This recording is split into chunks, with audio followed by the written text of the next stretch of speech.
Hey everyone, today we're going to take a look at Alchemy, what's happening right now, and things to look out for in phase 2. I'm going to start with the basics, so my recommended leveling path, and then I'll go on to the current hot sellers, where to get your recipes, best buying and selling times, and of course stacking. After that, we'll have a look at phase 2 and what could be coming and how you can prepare. First then, let's level that alchemy up.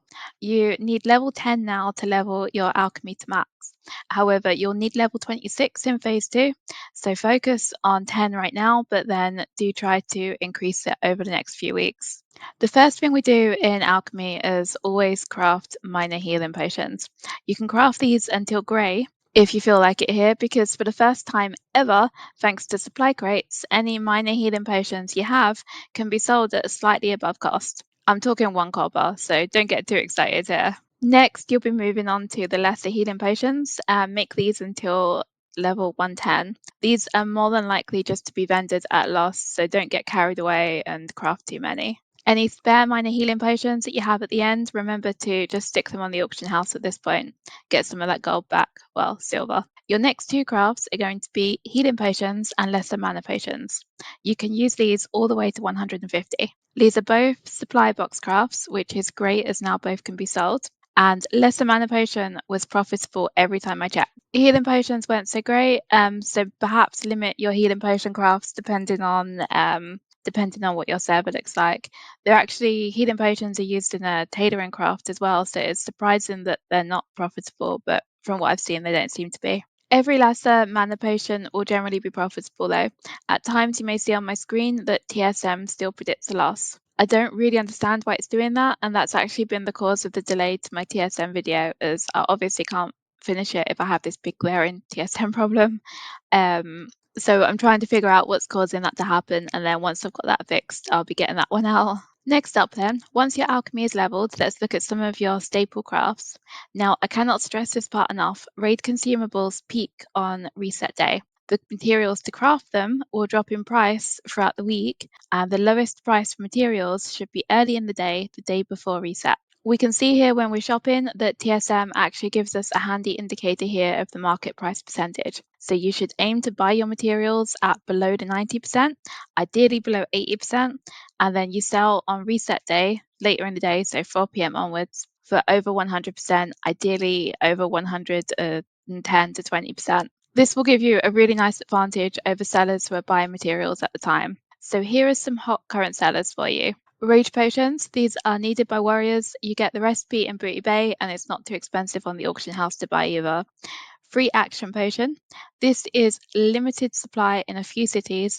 Unfortunately, it is heavily camped, which makes it hard to obtain, and the markup on the auction house is huge. It is worth it. You'll sell tons of these, and they'll be needed throughout the whole of season. Shadow protection potions. These are less in demand right now, but they are still selling well. You can buy these in Ashenvale or Hillsbrad. Sorry, not by the potions, but by the recipe in Ashenvale or Hillsbrad. Elixir of lesser agility. This gives you 8 agility. The recipe is a world drop, so it's quite hard to farm, and it's maybe worth just buying that one off the auction house. The fire oil and elixir of firepower. It's all go with the fire oil. I'm going to be holding some back for future phases too, as it's really cheap right now because everyone is fishing. And now onwards to phase 2. So phase 2 is going to bring us our very first transmutation to alchemy and season of discovery, and that will be true silver bars. Now, in theory, alchemy should be the only place to get these in phase 2, but with all the botting, the fishing, the chest camping, I think that while it will be in high supply and it's certainly going to be a premium item, it's not making me want to run out and level an army of alchemists. Not yet, at least. Let's talk again in phase 3 about that one. I kind of view true silver bars going down the route of iridescent pearls. The materials required to make a philosopher's stone are likely to be expensive, so you'd maybe consider passing this one up early in the phase anyway. Depends just how free you are with your gold right now.